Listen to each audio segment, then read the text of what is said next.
Imagine a language not spoken, but whistled. A sound echoing across canyons, carrying secrets, messages, and memories. In the remote Canary Islands, one community still speaks to the wind. Long before telephones, long before roads carved through the volcanic ridges of La Gomera, there were voices on the wind. Not words, but whistles. A language sculpted by the landscape itself. Inhabited by the Guanches, the island's first people, La Gomera's treacherous terrain made normal speech impractical. Out of necessity and brilliance, they created a language of whistles. This was the birth of El Silbo. El Silbo could travel up to 5 kilometers across ravines. What might take an hour to climb could be resolved in a single sharp call.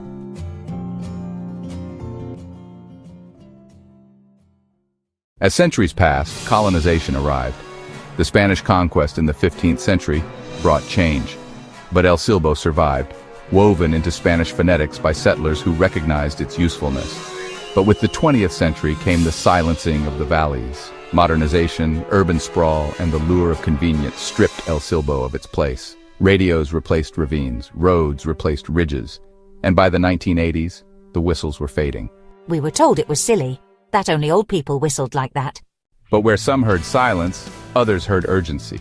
A group of islanders, educators, and linguists refused to let El Silbo disappear.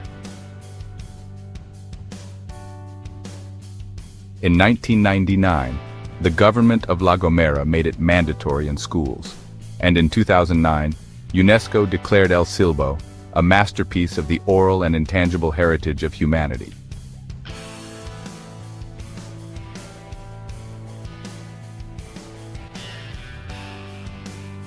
We're not just saving a language, we're saving an identity. Today, El Silbo is both an echo of the past and a call to the future. Digital apps teach the tones. Tour guides demonstrate its charm. And on breezy days in La Gomera, the whistle still flies. Will El Silbo survive the noise of the modern world? Perhaps. As long as there are valleys and voices and wind.